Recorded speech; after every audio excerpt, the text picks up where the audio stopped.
Alright, hello citizens of the Nigelverse. It is Niger once again, and welcome back to System Shock Radio. If this is your first time, welcome, and if you're returning, welcome back. Right off the bat, this episode's probably going to be kind of long, bear with me, strap in, get comfortable. Or if you who are like me, where a long video, you go back and forth between it while you do other stuff throughout your daily life, that's totally fine. But this is going to be a lengthy one, so strap in because we have quite a bit to talk about. But without further ado, let's get right into it. The first thing that we have to talk about is that at PS4 and PS5 will no longer be supporting Twitter. This was announced the other day. And we have an article about it from AnimeNewsNetwork.com. This was published on November 8th, so only a few days ago. And not gonna read the whole thing, but I think these two excerpts might explain the reason the best. It says, after Elon Musk's acquisition of Twitter in October of 2022, the social media platform announced on February earlier this year that it would begin charging developers a monthly fee for allowing apps to access Twitter with the platform's API, application programming interface, which is used by software to communicate with other software, ranging from $100, and that's US, to $210,000, also US, per month, depending on the volume of traffic. Since then, a number of other platforms, software, and games have announced the end of their respective integrations to Twitter, including Microsoft's Xbox consoles, leaving the Nintendo Switch the only major console left with Twitter integration. Games with Twitter integration, including numerous online smartphone games, have also since ended integration with Twitter. Twitter, admittedly, I do go on kind of often. I think about it. Mostly for the memes and stuff. But I know a lot of people have avoided Twitter like the plague ever since Elon Musk took over, and a lot of the stuff that he's been implementing has been very negatively received, such as the scroll limit that he tried to implement a while ago, which I don't know if that's actually still in effect. But the scroll limit, or the whole Twitter Blue and having to pay for the check mark, that whole fiasco. To see Twitter and the name changing it to just X. Notice how I still call it Twitter, and how pretty much everyone else still calls it Twitter. But seeing all these like downward turns for Twitter is insane, and this, I guess, is just another one.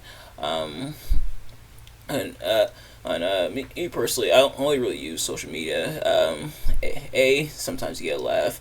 B, sometimes to catch up with wrestling, which is, I think, mainly why I use Twitter, or which is probably the worst place to check wrestling stuff on Twitter, because the stuff I've seen on Twitter is ridiculous. But also to stay in contact with friends and family. Now how the PlayStation's no longer supporting Twitter either, which admittedly I never really used the Twitter functionality, at least directly through PlayStation, and so it's not a huge loss for me. But I know some people are kind of disappointed about it. But let me know what you guys think. But the next thing that we're going to talk about is that Miles Morales will be the main Spider-Man in the Insomniac Spider-Verse. This comes as a result of the recent Spider-Man 2 video game, and it looks like Peter, or at least as the main Spider-Man, may be stepping down the mantle, and Miles is now taking that top spot.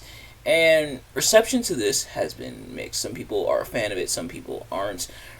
Some people felt it's unearned, replacing Miles. My take on it is that I think it could work if integrated well. The thing about first of all, Miles Morales has been a character for a little while now. I believe since at least like 2013 or so is when the character was introduced. But also he's definitely been in being groomed for that like top Spider-Man spot through the Spider-Verse movies, both Into the Spider-Verse and Across the Spider-Verse, featuring him as the lead, even having his own game within the Insomniac universe. Which speaking of the Insomniac universe, there's I get there's to address that at this Spider-Man is not like. It's not like other iterations of Spider-Man where he's just starting out. This Spider-Man, I think, was Spider-Man for, I believe, 7 or 8 years before the events of the first game. And there was a couple more years after that, obviously with Miles Morales and now Spider-Man 2. So he's been around for a little bit. And apparently the reason in canon, looks like Miles Morales has been around since 2011, so a lot longer than I thought. So about 12 years, Miles Morales has been around. He's really been being established and everything, alongside the other Spider-Man, of course. Yeah, so that Spider-Man was that is the Peter Parker Spider-Man, and the Insomniac verse has been around for a while, and apparently the in-game reason, if I'm not mistaken, from the somewhat spoilers, I tried my best to avoid them, but sadly you can't avoid them all, especially on social media, is that apparently he's stepping away from it due to his mental health, which, that's probably a pretty good reason, especially considering how a lot of the other superheroes definitely are kind of a little messed up from all they've experienced. But so now Miles looks like he's taking that top position, and I imagine they're not going to ditch Peter Parker completely as Spider-Man, but I imagine he'll probably step in every once in a while. Meanwhile, Miles takes the main reins. And again, I think it could work if done right. Like, if it's totally shoehorned in and totally forced in, it's not going to work out. But so far, Insomniac's been kind of planting the breadcrumbs to Miles kind of going into his own. He had his own game. He got his Spider powers in the first Spider-Man game, and it was part of the DLC. He was the other Spider-Man that was playable in Spider-Man 2. So they are kind of, at least in the Insomniac verse and throughout Marvel, they're definitely grooming him for that top spot. But I do want to see what comes of this. But I definitely do want to play Spider-Man 2, and maybe once I play it, maybe I may or may not change my opinion. But we'll get to that when we get to that, of course, because I don't have my PS5 yet, but I do want to play it at some point in the future.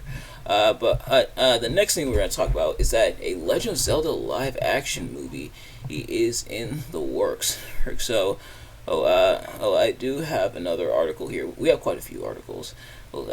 Actually, a lot of news that went down this week, which is why we have so much to talk about. If my browser would not freeze, that'd be nice. So this is courtesy of Esquire.com, and this was published on November 9th of 2023, so a couple days ago.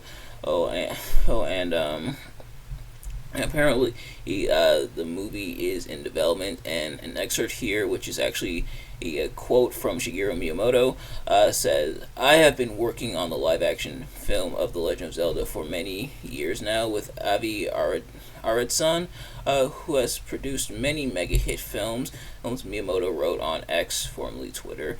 It will take time until its completion, but I hope you look forward to seeing it.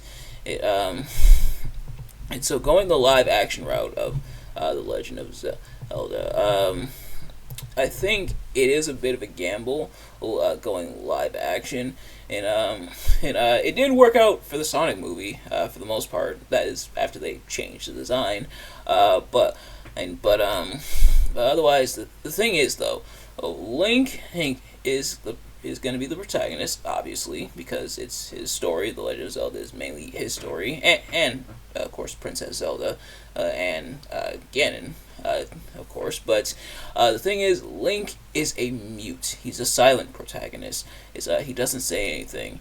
And I think animation, and you have a little bit more wiggle room, especially with a lot of stuff happening in the background and a lot of the characters, how they interact with Link, I think is how the story is told. So I think that having that to fall back on does give a little bit more wiggle room, and I think having a silent protagonist in that genre could be a bit more feasible. But in live action, it definitely is going to be a gamble. I could be wrong. I could be wrong. This movie could turn out to be a huge success, uh, but um, thankfully they did well with Super Mario Bros. Movie, but that was animated. We'll have to wait and see how the movie turns out. Oh, I might try to maintain my optimism here or for the movie, but but that silent protagonist is going to be a bit of a hurdle to overcome, and that is something that is mentioned in the article as well. Is that him being a silent protagonist is going to bring up some complications. Like, obviously, nothing wrong with silent protagonists. It's been working for The Legend of Zelda for a while now. But yeah, so translating it over to live action is, I think, going to be a bit tricky. Now, if it's pulled off well, I think it could work. But otherwise, it's gonna look a little bit strange because he's just gonna be standing there the entire time. Like I said, with animation, it's a little more wiggle room. Let me know if that makes any sense. We'll see what happens with that. But I imagine in the Legend of Zelda movie will probably be in a similar vein to will kind of follow a similar or tale to say like Breath of the Wild. Maybe it may go to the originals, but I think Breath of the Wild might be the direction they're going because that's the most recognizable and like the most recent. And aside from Tears of the Kingdom, but that's obviously set in the same universe. But we'll see. Let me know what you guys think in the comments. And let me know if I'm making any sense or if I'm rambling or if I'm not making any sense. Let me know.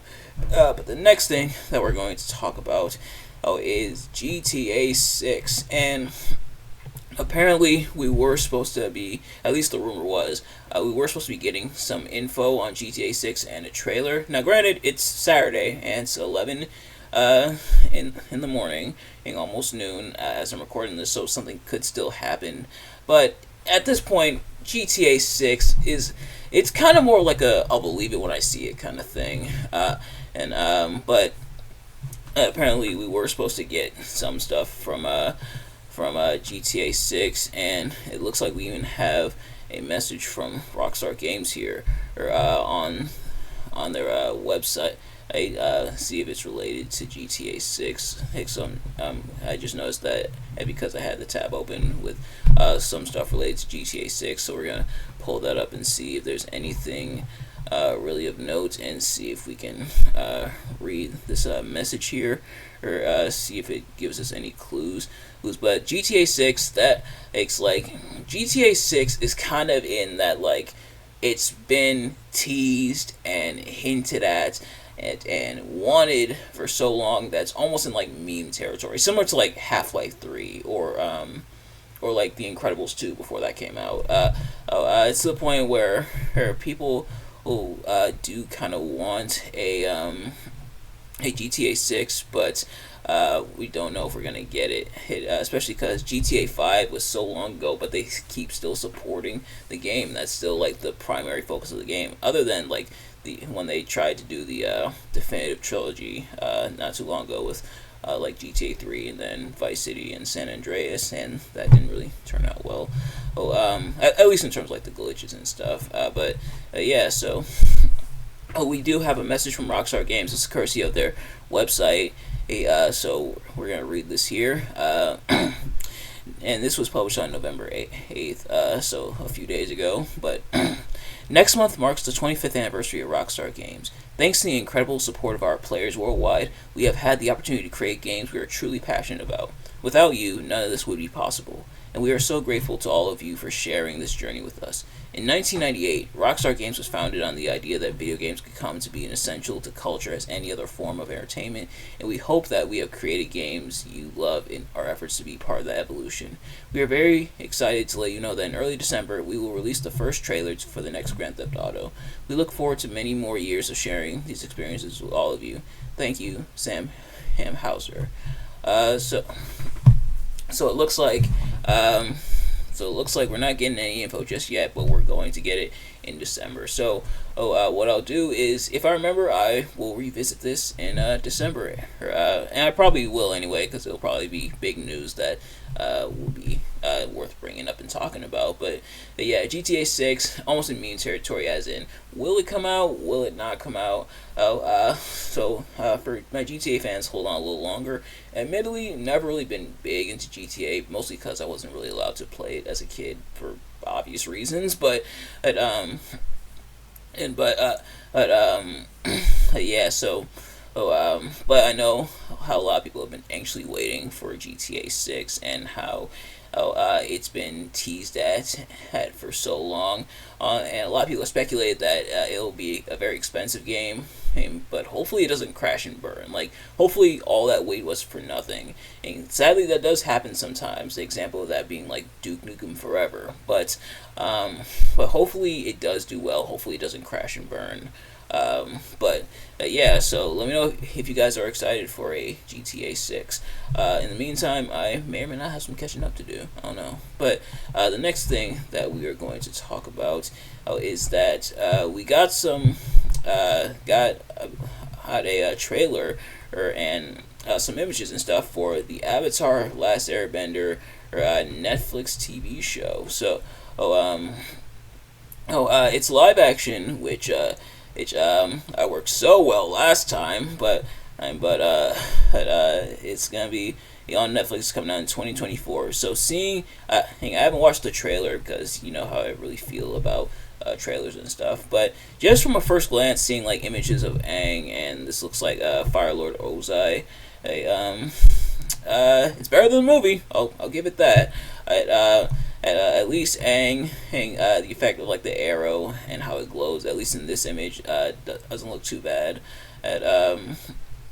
And then they have Ozai here, tying more into his roots, not Shyamalan like the movie was. And apparently from the trailer they are calling him Aang, so you already have that point at least up from the movie. He looking at you, Ong, but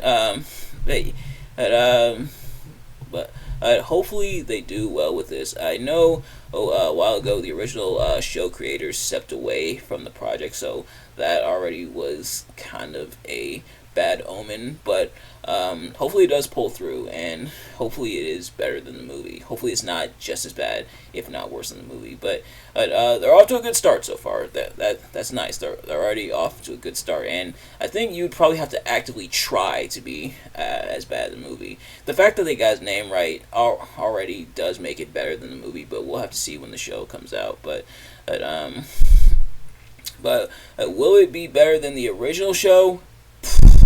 Probably not, but I am interested to see where this goes at least. But the next thing that we're going to talk about is that we have some early Survivor Series match announcements already.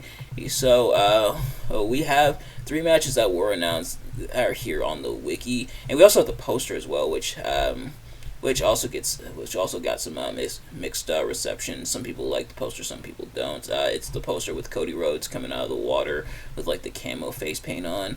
I forget exactly what it's supposed to be an homage to. They showed it on Twitter, I believe, what it's supposed to be an homage to, but I forget exactly. But we do have some matches announced, and yes, Cody Rhodes will be at War Games. And I love how Cody Rhodes, who was injured last year, obviously with his torn pec, is pretty much speedrunning all the pay-per-views that he wasn't at last year. But so far the 3 matches we have announced, and then there's maybe 1 or 2 possibly pending, which I'll talk about, which kind of happened last night on SmackDown. Is that for the Intercontinental Championship, Gunther will be taking on The Miz. It's, of course, The Miz in the midst of his face turn, and now going after Gunther and Imperium. Will he win the Intercontinental Championship? Probably not, but it'll still be an interesting match. Next up for the Women's World Championship, Rhea Ripley will be defending against Zoe Stark. Zoe Stark won the Battle Royal on Raw to get the opportunity, and she will face Rhea Ripley there, and that'll be interesting. And then we have the Men's War Games match. Now this is it according to the wiki, so I'm just gonna read it off. That is Seth freaking Rollins, Cody Rhodes, Jey Uso, Sami Zayn, and to be determined versus the Judgment Day, Finn Balor, Damian Priest, Dominic Mysterio, JD McDonough, and to be determined. So there's two TBDs on either side, but there's a possibility that they may run it with just the four. Or some people speculate if they do add a fifth member for each team.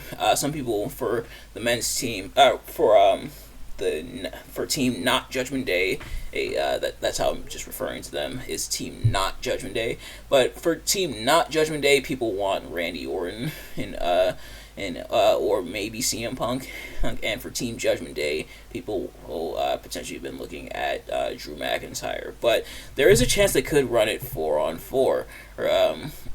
Or especially because that's how the War Games match was when it was introduced in NXT. Now, and I mentioned this when I talked about War Games returning. I believe that video came out on Monday, so if you haven't already, go check out that video. But the fact that it started off with 3 versus 3, and then they did the 4-on-4 from 2018 to 2021, and last year was the first 5-on-5. Whether or not they'll continue the 5-on-5 this year, we'll have to see. But yeah, there is a chance they could go with the 4. But for now, it's saying to be determined, so we'll have to wait and see. But a couple developments that happened yesterday. First of all, Santos Escobar turned on Rey Mysterio. Man, I'm pretty sure at this point Rey Mysterio and Sting are competing to see who has turned on them more. For Rey, he'll definitely have some catching up to do because Sting is retiring at AEW Revolution. But yeah, so Santos turned on Rey after Carlito accused Santos of planting the brass knucks on purpose to allow Logan Paul to win the U.S. title, and then Santos turned on Rey on that front and essentially caused a rift in the LWO. Also, we'll see where each member's allegiances lies. Zelina Vega is pretty, at least in kayfabe, pretty distraught about it, and so I imagine she'll probably side with Rey. But Joaquin Wilde and Cruz del Toro, who's with Santos Escobar as part of Legado del Fantasma, we'll have to see where they lie in terms of their loyalty. So I imagine it'll probably be Santos versus Rey at Survivor Series. And then the other thing is that at what happened with Damage Control. So it looks like Asuka is going to be joining Damage Control. Kairi Sane and Bayley made amends, and of course we mentioned the history between Kairi Sane and Bayley, how Bayley essentially drove Kairi Sane out of the company, but they've made amends, they made up and stuff, and Asuka at first seemed to be opposing them, but then turned on her teammates, that being Charlotte Flair and I believe Bianca Belair, if I'm not mistaken. Last night on SmackDown, I didn't actually watch the show. I watched the highlights on YouTube though. But yeah. So Asuka is now gonna be part of Team Damage Control. I imagine that may or may not be 4-on-4. Because I think Dakota Kai is still out with her injury. I think she's still not healthy yet to go in Survivor Series, especially not War Games. But yeah, so I imagine, and that'll set up the women's War Games match. So the Survivor Series is coming along nicely. I think even with or without CM Punk's return, and man, props to CM Punk because he's definitely been working both sides. He's been working the people saying he's going to WWE, and he's been working the side of the people who say he's going to AEW. Kind of alluding to both. It's like he's in on the joke, in on the theories, but then also spinning them in different directions. Where CM Punk will end up, time will tell. But yeah, whether or not he returns, Survivor Series so far is shaping up to be a very interesting card.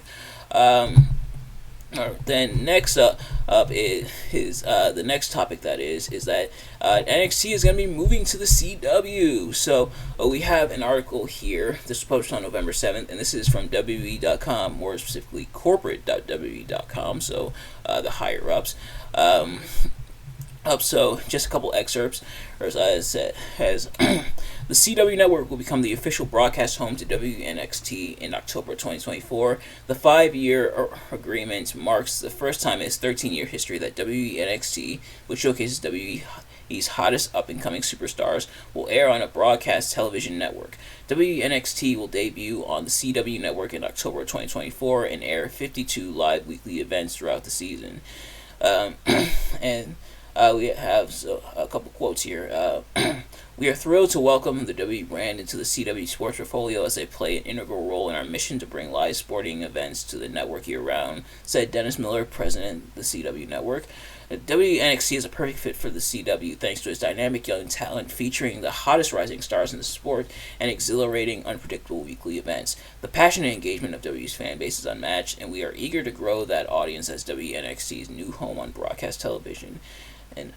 And we have another quote here saying, "The CW has made impressive moves over the past year with its live sports programming schedule," said Nick Khan, WWE president. It's a truly exciting opportunity to expand NXT's audience by bringing the show to broadcast television for the first time in NXT history. So the CW is making moves when it comes to pro wrestling because they have this and apparently the other deal with NWA. So CW is definitely making moves. So NXT moving to CW. I'm excited and interested to see where that goes. Of course, WWE no stranger to CW. That's where SmackDown was for a while. Was on the CW, but. Yeah, so NXT moving there, I think will be very interesting, especially because it looks like WWE's deal with like USA Network is coming to an end. So a lot of shows are moving networks and moving and gonna be moving in nights perhaps. And NXT I believe is might move nights as a result of this move. I think they might be going to Wednesday if I'm not mistaken. I could be totally wrong about that. But yeah, so NXT moving to CW I think is definitely interesting, and it'll be interesting to see what comes of that. And it'll be interesting to see what they'll do with CW being on NXT as well. Or I should say NWA being on CW as well. They also said that with Raw not being on USA anymore, it might move to a different night as well, which is blasphemous. Raw is on Mondays, but yeah, so we'll have to wait and see. But what do you guys think about this new deal? Let me know. But the last thing I want to talk about is that today is Veterans Day. So today is Veterans Day, honoring the veterans and those who have fought in combat and those who have also fallen in combat as well. Also, we love and honor all of our veterans, and so a bit of history of Veterans Day. It actually started off as both Armistice Day. So it started off as Armistice Day to mark the anniversary of the end of World War One, and then that moved into Remembrance Day. But then that moved into Memorial Day. And it was officially named Veterans Day in 1954, but pretty much to honor the veterans, those who have fought in combat, those who are still with us, and those who are no longer with us. My grandfather, my father, and my uncle, and my cousin were all in the military. So we do honor them and those who have made their brave sacrifices for us. So to all the veterans out there, happy Veterans Day, and we love and appreciate all of you. But nevertheless, that's going to do it for this episode. Thank you all so much for watching. Hope you enjoyed. If you did, please do me a favor: like, comment, subscribe, share with your friends, turn on post notifications. Every time I upload a video, so you can see as soon as it drops. Thankfully, not as long an episode as I thought it was gonna be. So, props to that. But thank you all so much for watching. Let me know in the comments what your thoughts to anything I talked about in this video, and I will see you guys later. Peace.